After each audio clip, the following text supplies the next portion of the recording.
¿Qué tal, mis hermanos? Dios les bendiga. Es un placer saludarles, aunque sea a distancia, de esta manera virtual. Mi esposa Betania les manda muchos saludos, les extrañamos. Este día les quiero compartir un mensaje acerca de la unidad. El Señor lo puso en mi corazón y estoy muy emocionado de poder compartirlo con ustedes. Vamos a orar antes de comenzar a leer la palabra. Señor, te adoramos, te bendecimos, te damos muchas gracias por tu presencia, por tu bondad, Dios. Te pido que hoy, en este momento, tú estés revelando tu verdad a través de la palabra, que tú estés revelando tus propósitos y tu corazón por nosotros, Dios. Te pido, Dios, que tu palabra haga lo que tiene que hacer, que transforme nuestras vidas, que transforme nuestra mente, nuestro corazón, nuestros pensamientos, en el nombre de Jesús. Amén.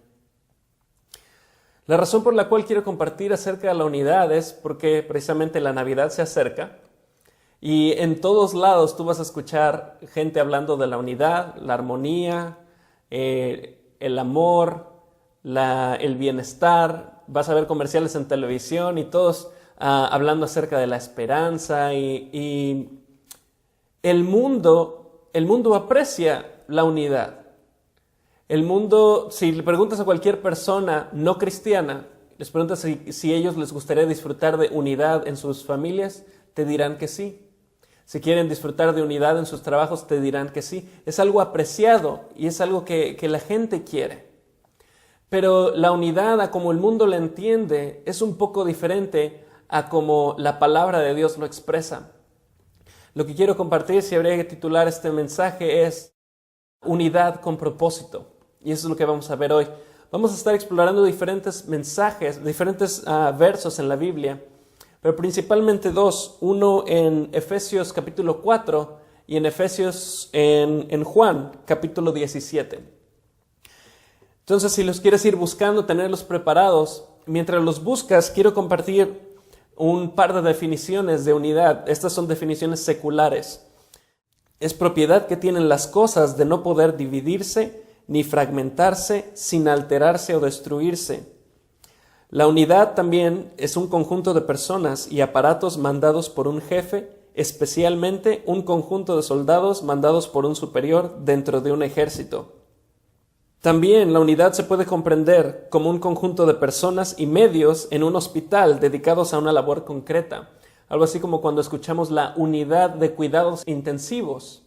Es compuesta por diferentes personas, doctores, enfermeras, aparatos médicos, pero todos con un mismo propósito.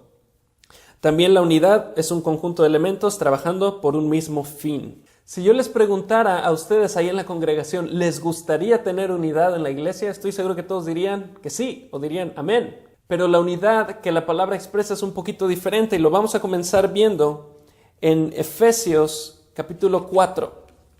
Este es el apóstol Pablo hablando a la iglesia que estaba en Éfeso. Y les está exhortando a la unidad. Y él menciona diferentes elementos que componen la unidad o explica cómo es que la unidad se ve en práctica en la iglesia. En el versículo 1, Efesios 4, versículo 1 dice: Por eso yo estoy preso por la causa del Señor. Les ruego que vivan de una manera digna del llamamiento que han recibido. Hemos sido llamados. En este momento vamos a ver ¿qué llamado es el que el Señor tiene para nosotros como iglesia? El versículo 2 dice: siempre humildes y amables, pacientes, tolerantes unos con otros en amor. Cuando vemos estos diferentes elementos que componen la unidad, la humildad, la amabilidad, la paciencia, la tolerancia en amor, están insinuando cosas más profundas que solo esas palabras. Cuando habla de siempre humildes, está hablando de una persona que no busca su propia grandeza. Está hablando de una persona que busca edificar a los demás en lugar de beneficiarse de los demás. Habla de la iglesia en Hechos. No sé si recuerda cuando dice que todos vendían sus cosas y los llevaban a los pies de los apóstoles para que los administraran y le dieran a los que no tenían, a los necesitados. Habla de el querer bendecir a otros antes que a mí mismo. En Romanos 12 lo menciona de esta manera: nadie tenga un concepto de sí más alto que el que debe tener, sino más bien piense de sí mismo con moderación, según la medida de la fe que Dios le haya dado. Eso es humildad. Pensar de uno mismo en la medida perfecta, en la medida correcta, sin pensar más, sin considerarnos mucho más importantes de lo que somos. Después vemos amabilidad, pero si notamos en el versículo 2 dice humildes y amables, los menciona juntos. ¿Por qué juntos? La amabilidad está ligada a la humildad. Habla de ser considerados. En Filipenses 2:3, el apóstol Pablo lo dice de esta manera: no hagan nada por egoísmo o vanidad, más bien con humildad consideren a los demás como superiores a ustedes mismos. Un poco del concepto de la humildad es tener una evaluación correcta y moderada de mí mismo, y la amabilidad es tener un concepto más alto de los demás, considerarlos mejores, considerarlos mayores a mí mismo. Eso es la amabilidad, y por eso van de la mano. En uno vemos a la congregación, o la exhortación de Pablo a la congregación, para que sean humildes, cada uno considerándose en una manera moderada, y también amables, cada uno considerando a otros mayores que a sí mismos. Algo importante mencionar en la humildad y la amabilidad es que humildad no significa autodegradación. No significa decir, oh, yo no merezco nada, y los golpes de pecho, no, yo no soy digno, No, la humildad es tener un concepto balanceado, moderado. Decir, sí soy pecador, pero el Señor me ha redimido. Soy un hijo del Rey. ¿Qué sería un concepto moderado? No decir, pues yo soy un hijo del Rey y me merezco todo. No, esa es la moderación de la humildad que va de la mano con la amabilidad. Después habla de la paciencia. Cuando vemos aquí el contexto de la palabra paciencia, no habla simplemente de esperar, como con el reloj en la mano y esperando. Habla de la paciencia cuando tratas con otros y te ofenden. Habla de la paciencia de cuando quieres ahorcar a alguien por algo que te hicieron y el Señor dice, sé paciente. Mía es la venganza, dice el Señor, no te preocupes, sé paciente, espera en el Señor. Ese es el tipo de paciencia a la que se está refiriendo. La paciencia que no busca vengarse o tomar o revancha de los demás. También habla de la tolerancia. La tolerancia es una palabra que se está usando mucho en medios de comunicación, en todos lados todo el mundo habla de la tolerancia, pero se está usando de una manera incorrecta. Tolerancia en el mundo lo toman como yo puedo hacer lo que yo quiera y tú me tienes que tolerar. Pero la tolerancia con amor, la tolerancia de acuerdo a la Biblia, no habla de esa manera. No dice haz lo que tú quieras y todos te tienen que tolerar. Está hablando a ti, a mí personalmente, hay que tolerar a otros, pero en la manera en que, como cuando un equipo tiene un gol específico, digamos que un equipo de fútbol, están jugando y el objetivo es meter el balón a la portería. Y de repente tu compañero que lleva el balón tira y falla. ¿Qué sucede? Falló. ¿Y qué es lo que diríamos? Oye, hermano, ¿cómo haces eso? Tenías ahí la oportunidad. Esa es tolerancia. Decir, oye, ¿sabes qué? Fallaste. Pero yo también pude haber fallado. Así que lo tolero. No está hablando de dar lugar al pecado y de decir, bueno, él está pecando, lo tolero. No, está hablando o de permitir el pecado. Está hablando de saber que si un hermano o una hermana fallan en su caminar con el Señor, yo les ayudo, yo tolero la falla porque yo reconozco que yo mismo pude haber fallado también en su misma situación. Esa es la tolerancia en amor, la tolerancia de la que la Biblia habla. Cuando exploramos estos 4 elementos, humildad, paciencia, amabilidad, tolerancia, nos damos cuenta que si falta uno de ellos, no puede haber paz.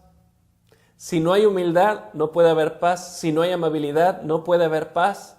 Si no hay tolerancia en amor, si no hay paciencia, no puede haber paz en una familia, en el trabajo, en la iglesia, en ningún lugar. Entonces, son elementos muy importantes.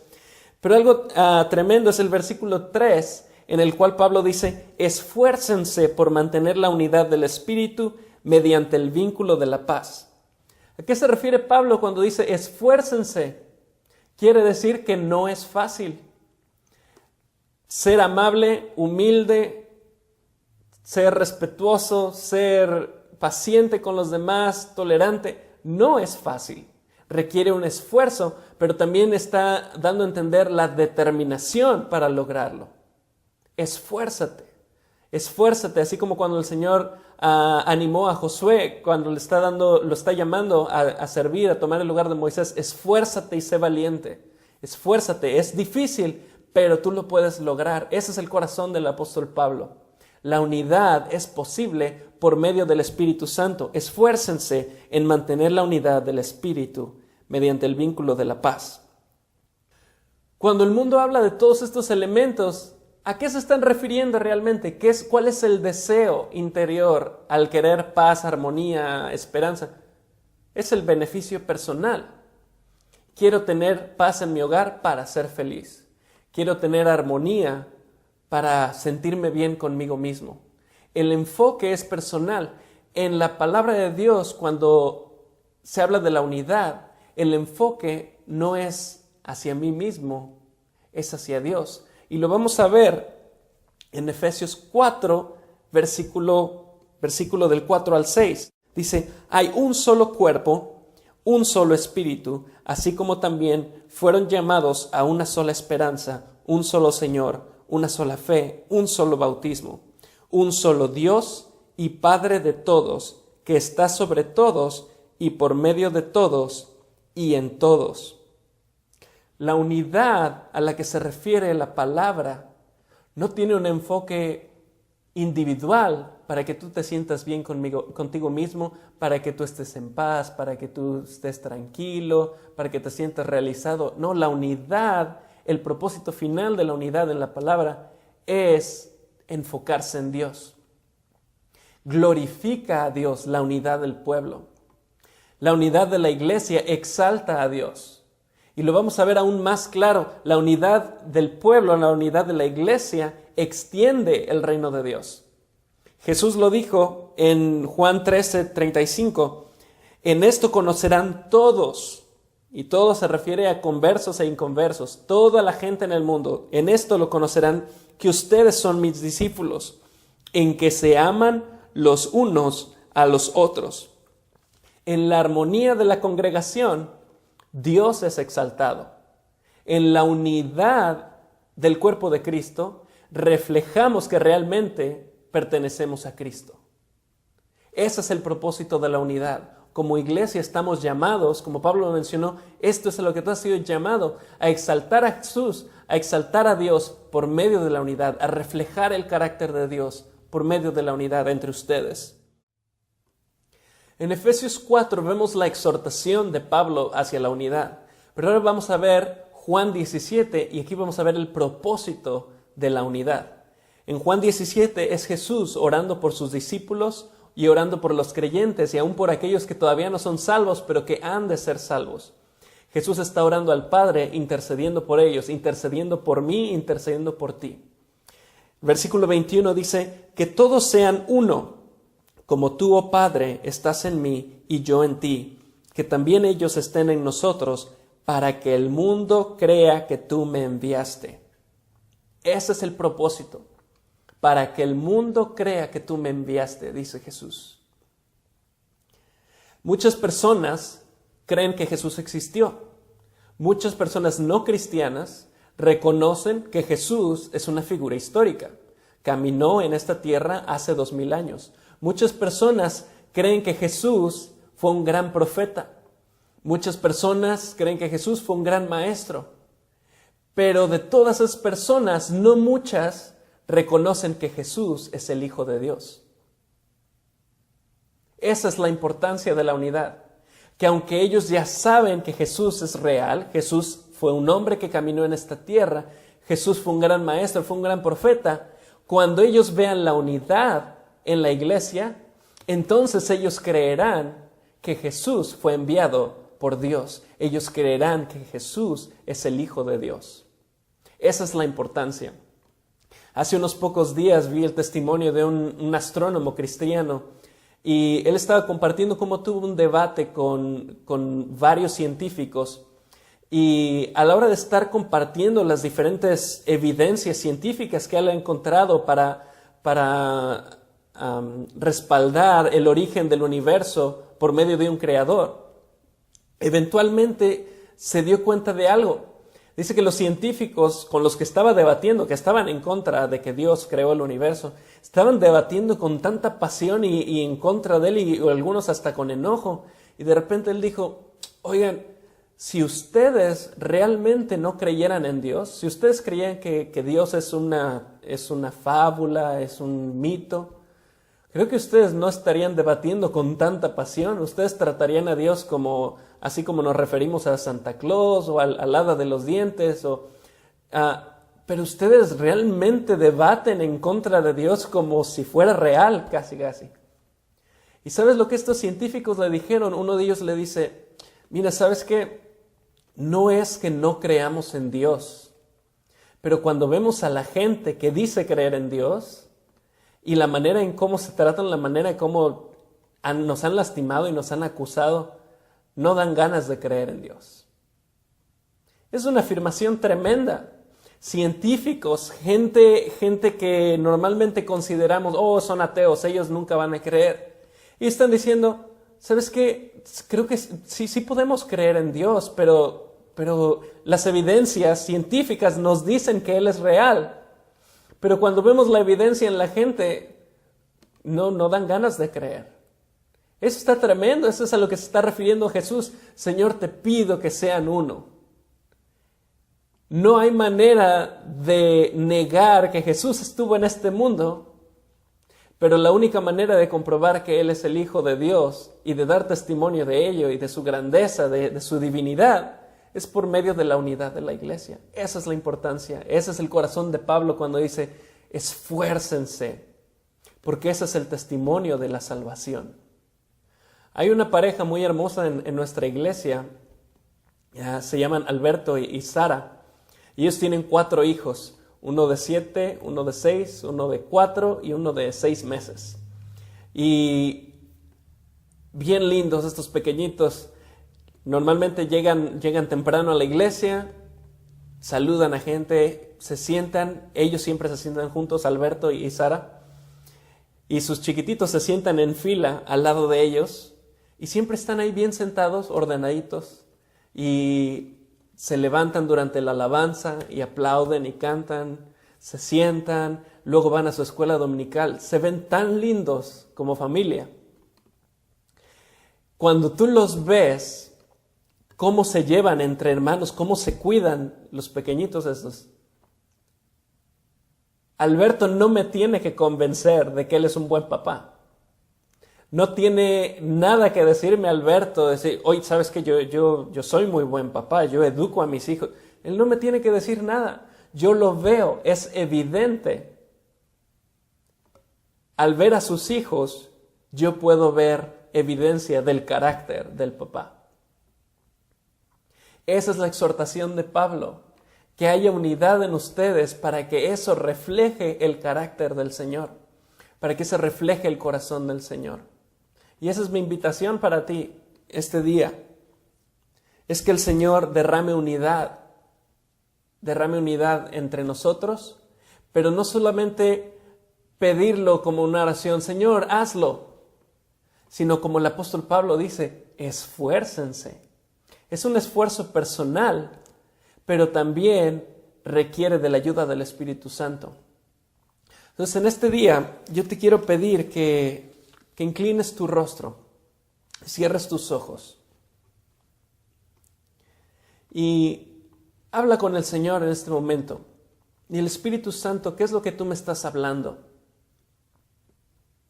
¿Qué es lo que tú quieres que yo haga? El apóstol Pablo nos dice, esfuércense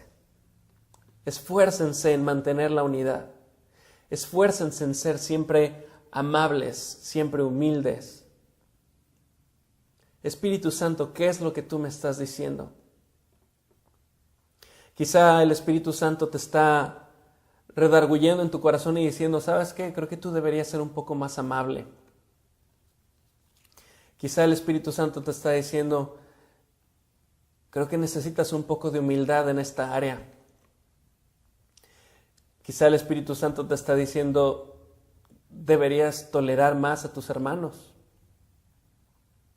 Quizá el Espíritu Santo también te está hablando y diciendo, creo que tú deberías contribuir un poquito más a la unidad en tu congregación. Quizá el Espíritu Santo te está redarguyendo y diciendo, ¿sabes qué?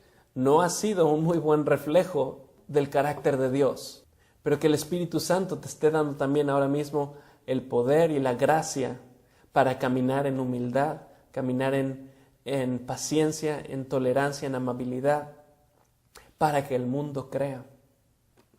Señor, te pedimos que tú abras nuestro corazón en este día, que tú nos hables, Dios, y que brilles en las áreas de oscuridad de nuestro corazón, de nuestra mente, que tú nos muestres las áreas prácticas en las cuales no hemos sido parte activa de la unidad que tú quieres.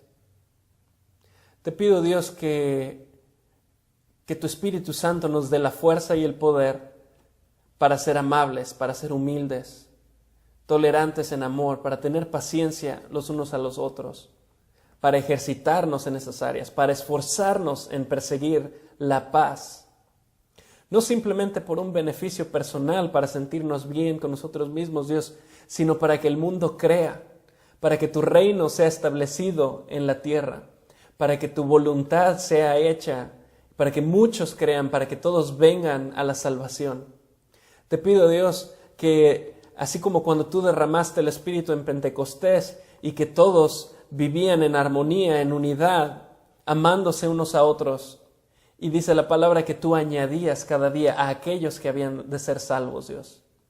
En la misma manera te pido, Dios, que tú extiendas tu reino, que a través de la unidad en nuestras congregaciones, que tú estés trayendo a aquellos que han de ser salvos, que tú estés derramando salvación. Así como dice Dios en Salmo 133, cuán bueno y cuán grande, qué agradable es que los hermanos convivan en armonía.